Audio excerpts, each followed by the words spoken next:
그 서남쪽 지방에 있는 도시죠. 거기에서 이제 저 에게해를 북쪽으로 삥 돌아가지고 그 발칸반도 그리스의 북쪽 지방을 마게도니아라고 그러는데, 그 마게도니아를 거쳐서 헬라 지역이라 하면은 그 그리스 남부 지방을 이야기하겠죠. 거기에서 이제 2차 전도 여행 때 세웠던 교회들을 쭉 돌아보고, 그러고 이제 돌아가는 길은 급하게 돌아갑니다. 급하게 돌아가는 이유가 성경에 보면은 오순절에 맞춰 가지고 예루살렘에 가려고 한다. 16절에 보면은 그렇게 이유가 나와 있는데, 그렇게 뭐 한 이유가 뭐 몇 가지 추정은 해볼 수 있겠죠. 근데 이제 지금 그거를 뭐 이야기하면은 약간 조금 산만한 것 같아서 생각. 어쨌든 빨리 되돌아가려고 이제 서둘러서 막 갑니다. 서둘러서 막 가는데 어떤 그 우리가 20장 4, 5절에 보면 사람 명단이 나옵니다. 요거는 조금 언급하고 넘어가면 좋겠다 싶은데요. 이 명단이 뭐냐면 이제 사도 바울 일행과 같이 다니는 사람들인데, 선교사 직무를 띠고 가는 사람이라기보다는 각 지역에서 얻은 사람들입니다. 선교를 해서. 그러니까 전도된 사람이죠. 선교적 출발할 때에 어떤 그 디모데나 누가나 바나바, 마가 뭐 이런 사람들과 같이 출발할 때 같이 선교사로 출발한 사람들이 아니라 각 지역에서 선교의 결과물들입니다. 그러니까 이제 선교 결과로 이제 전도되었는 사람들의 명단이 나오는데, 이 사람들이 특징이 뭐냐? 제가 볼 때에는 사도 바울과 계속 밀착해서 계속해서 배우는 겁니다. 그러니까 여기가 신학생들이라고 생각이 되어지는 거죠. 사도 바울의 충실한 제자들이 되어가지고 나중에 교회의 큰 일꾼들로서 선생으로서 자리 잡은, 그러니까 신학자로서 선생으로서 교회의 어떤 역할을 도울 사람들이 아닌가, 저는 이렇게 추정을 해봅니다. 뒤에 가서 보면은 또 교회에 여러 가지 직분이 나오는데, 거기 가서 한 번 더 언급할게요.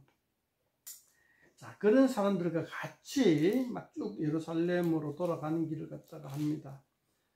자, 그리고 또 한 가지 언급할 게 뭐냐 하면은, 돌아가다가 드로아라는 도시에 가서 한 일주일 정도 있으면서 계속해서 그 사람들에게 또 강의를 하는데, 그런 강의를 하다가 유도거락 하는 청년이 졸다가 난간에서 떨어져 가지고 죽었다가 사도 바울이 내려가서 살펴보니까 생명이 되돌아오는 그런 현상들도 굉장히 그 생명이 죽었다가 살아나는 것이 특이하니까 여기서도 기록해 놓은 것 같아요.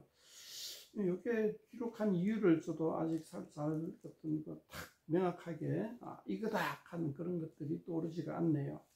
그냥 단순히 특이한 사건이기 때문에 적어놨다라고 보다는 뭔가 누가의 의도가 있는 것 같은데 아직까지는 잘 모르겠습니다. 그 드로아를 지나서 이제 사도 바울은 걸어서 가고 뭐 다른 일행들은 배 타고 가고 하면서 서둘러 이제 예루살렘으로 돌아가는 중인데, 사도 바울이 배를 타지 않은 이유 중에 하나가 아마 그 테러의 위협 때문에 그런 것 같아요. 배 안에서는 테러를 피하기 힘드니까. 그리고 이제 배에 성선한 사람들은 대부분 예루살렘으로 가는 배에 성선한 사람들은 어떤 그 성지순례 가는 독실한 유대 교인들이고, 그 사람들은 사도 바울에 대해서 종교적 반감이 있기 때문에 배를 타는 것은 상당히 위험하다, 뭐 이런 취지의 어떤 생각들을 보여준 많은 일에 지식이 있는 자들이 있더라고요. 저도 충분히 공감을 합니다. 어쨌든 그렇게 하다가 보니까 사도 바울이 돌아오다가 3년간이나 열심히 교육시켜왔던 에베소 교회를 건너가 버려요. 건너뛰어가 버려요. 그래서 자, 이러면 안 된다 싶어가지고 밀레도라는 도시, 에베소에 건너뛰어가지고 밀레도까지 가버렸는데, 다시 에베소로 사람을 보내가지고 에베소 교회의 지도자들을 밀레도까지 오라고 합니다. 그래서 마지막 고별 인사를 나누고 고별 환담을 하는 거죠. 그게 17절부터인데 여기 17절부터 나오는 에베소 교회 직분자들과 같이 고별 환담하는 것이 굉장히 우리가 묵상해 보면 유익한 점이 굉장히 많이 있어요. 그래서 이거를 한번 좀 이렇게 별표 표시도 하고 꼼꼼하게 해뒀으면 좋겠습니다. 사도행전 전체를 통하여서 선교하는, 전도하는 설교는 많이 나오는데 예수 믿는 자들에 대한 권면은 여기가 거의 유일합니다. 그렇기 때문에 그런 줄 알고 또 여기서 참고하고 자세히 묵상해 보면은 유익한 점이 굉장히 많다는 거죠. 자, 오늘 그래서 요걸 중심으로 한번 이야기를 해볼까 싶습니다. 첫 번째 18절부터 21절까지 사이에서는 사도 바울이 과거에 어떻게 에베소에 머물면서 선교하고 전도했는지에 대해서 상기시켜 줍니다. 그걸 왜 상기시켜 주냐면 자기 자랑하고 자기 왕년에 내가 너희들한테 가가지고 뭐 얼마나 고생하며 이런 왕년에 자랑하기 위함이 아니고 지도자의 자세를 본보기로 보여주기 위한 겁니다.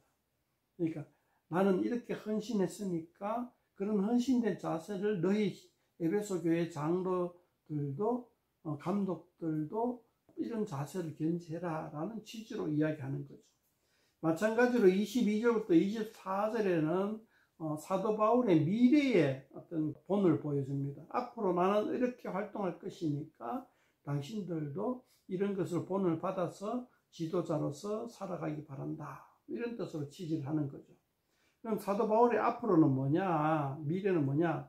예루살렘으로 가서 예수님처럼 포박당하고 또 어쩌면 죽을 줄도 모르는 어떤 그런 환난이 기다리고 있단 말이지. 그렇지만은 이 사절을 보면은 그런 환난이 기다리는 것 가지고는 나를 갖다가 말리지 못한다. 이 사절 하반절 나의 생명조차 조금 더 귀한 것으로 여기지 않는다. 예수님께 받은 사명 은혜의 복음을 증언하는 일을 마치려면 끝까지 자기 자신의 사명을 끝까지 감당하는 것은 감당하겠다. 자기가 예루살렘 가서 죽을지언정 그렇게 이제 이야기합니다.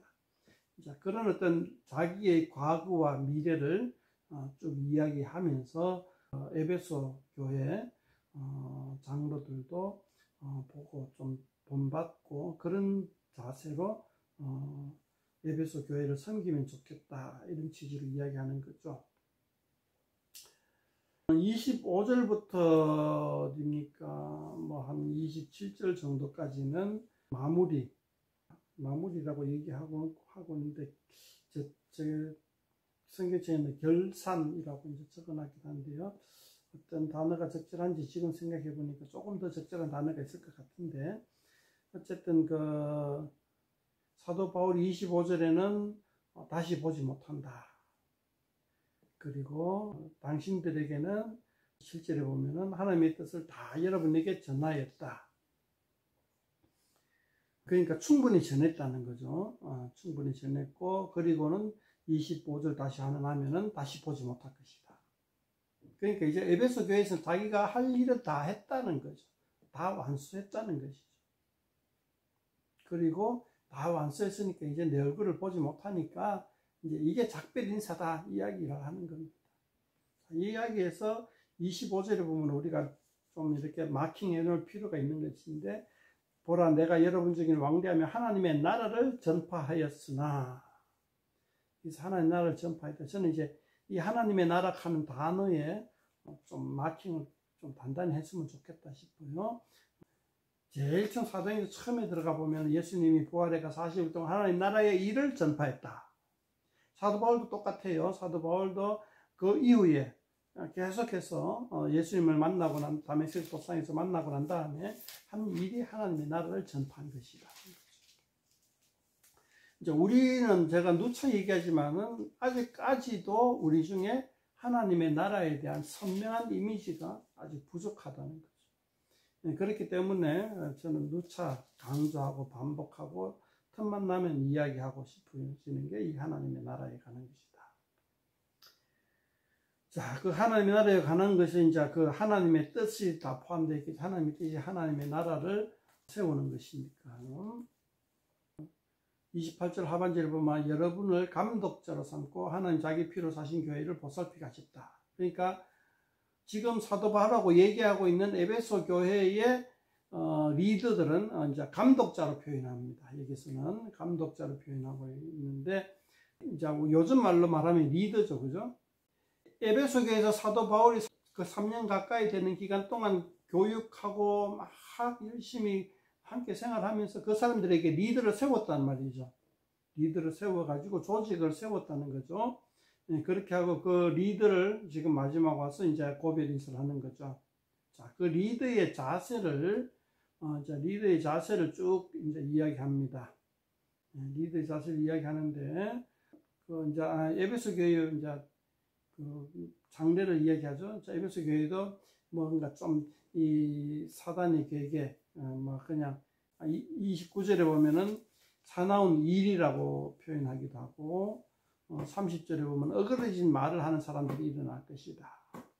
그러니까 교회 안에서도 여러 가지 회방꾼, 복음의 회방꾼들이 나타날 것이다 라고 이야기하고 있고, 그것을 너희 리더들은 생각하고 있어라, 준비해라, 그렇게 하고 32절에 한번 봅시다. 내가 여러분을 주와 및 그 은혜의 말씀에 부탁하니 그 말씀이 여러분을 능히 든든히 써서 거룩하게 하신 이번 모든 자 가운데 기쁘게 하리라. 그러니까 하나님의 말씀이 결국은 교회를 바로 세우게 할 것이다. 리더를 바로 세우게 할 것이다. 사도 바울은 하나님의 말씀만이 저 사람들을 끝까지 리더답게 예수님의 제자답게 만들어 갈 것이라는 것을 믿었던 거죠. 다른 건 없는 거죠. 구체적으로 쭉 읽어보면은 많겠지만 35절에 봅시다. 범사에 여러분에게 모본을 보여준 바와 같이, 이 모본이 뭐냐 하면은 아까 얘기했죠. 과거, 미래 뭐 쭉 이렇게 얘기하고, 뒤에 가면은 33절부터 봅시다. 내가 아무의 은이나 금이나 의복을 탐하지 아니했고 여러분이 아는 것 같이 이 손으로 나와 내 동료들이 쓰는 것을 충당하여. 그러니까 사도 바울이 자기 생활비는 자기가 벌었었단 말이죠. 알바를 하면서. 그 33절에 금이나 의복을 탐하지 않았다. 여기에서 참 저는 또 막 안타까운 게 많은데, 요즘 목회자들은 너무 밝혀요. 너무 그 사례비를 밝혀요. 뭐 또 사례비를 밝히는 것에서 또 목회자들은 또 그렇지만, 또 장로들은 또 너무 또 그 목회자가 그 돈 밝힌다고 하면서 목회자는 돈 밝히면 안 된다라고 장로들이 얘기를 해요. 하지만 그 이야기는 교회 재정 맡은 사람이 할 일이 아닙니다. 목사가 야, 너 그렇게 돈 밝혀서는 안 되나 할 수는 있지만은, 목사를 재정적으로 뒷받침해주고 목사가 재정적으로 궁핍하지 않도록 해야 되는 교회의 재정 담당자들이 목사 보고 돈 너무 밝힌다 이렇게 얘기하는 거는, 이거는 격에 맞지 않는 거죠. 근데 그렇게 하고 있어요. 목사는 월급 좀 올려달라. 그리고 재정 담당자는 목사가 돈 너무 밝힌다. 서로 그렇게 얘기하는, 서로 망하는 거죠. 서로 덕이 안 되는 거죠. 그런 것이 오늘날 대부분 교회의 현상입니다. 안타깝죠. 거기에 33절 말씀을 우리는 한번 눈여겨봐야 돼요. 아무의 은이나 금이나 의복을 탐하지 아니하고, 사도 바울은 선교여행하면서 자기 알바하면서 교회에 전혀 그 재정적 부담을 주지 않았던 거죠. 이런 자세가 필요해요. 오늘날 교회의 영적 리더자들은, 교회 선생들은 이런 자세가 필요하다는 거죠. 그래서 저는 이제 실제로 그렇게 지금 생각하고 있죠. 앞으로도 지금은 뭐 그렇지만은 이것이 바람직하다. 그리고 저도 이렇게 하는 것이 옳겠다 이렇게 생각을 하고 있어요. 그리고 35절에 보면은 이렇게 모범을 보였으니까 너희도 똑같이 해라. 그러니까 에베소 교회 리더들도 교회로부터 사례비 받을 생각하지 말고 스스로 생활비를 벌고 틈나는 대로 교회를 돌보도록 해라. 이런 어떤 취지의 이야기를 하는 거겠죠. 그러니까 에베소 교회 리더들에게 가르쳐 줄 수 있는 게 사도 바울처럼 해라, 나 자신처럼 해라, 섬겨라, 나 자신처럼 섬겨라, 모범을 딱 보여주면서 얘기하는 거죠. 그렇게 하고 이제 서로 못 만나 보니까는 서로 부둥켜 안고 기도하고 울고 막 그런 장면들이 36절부터 나옵니다. 자, 이런 어떤 그 장면들을 어떤 17절부터 쭉 살펴보면서 이제 오늘날 우리 교회는 어떤가 한번 살펴볼 수가 있는 거죠. 짧은 시간이지만은 오늘 주일 오전 동안 또 많은 생각을 했어요. 과연 오늘날 현재 교회는 어떻게 되는 것인가. 잠깐만요. 예. 아까 하나님의 나라 25절에 하나님 나라 이야기했고, 그리고 28절에 하나님이 자기 피로 사신 교회, 하나님의 나라는 뭐고 교회는 뭔가, 여기에 대해서 이제 하나님의 나라는 이상적인 거를 이야기할 때 하나님의 나라, 교회는 현실적인 거, 현실 가시적인 거죠. 그러니까 25절에 나오는 하나님의 나라는 이상향, 그러니까 그 이론적인 나라를 이야기하고 있고, 교회는 가시적인 거, 현실적이고 나타난, 그러니까 에베소 교회, 고린도 교회 같은, 고린도 교회를 고린도 하나님의 나라 뭐 이렇게 표현하지는 잘 않잖아요.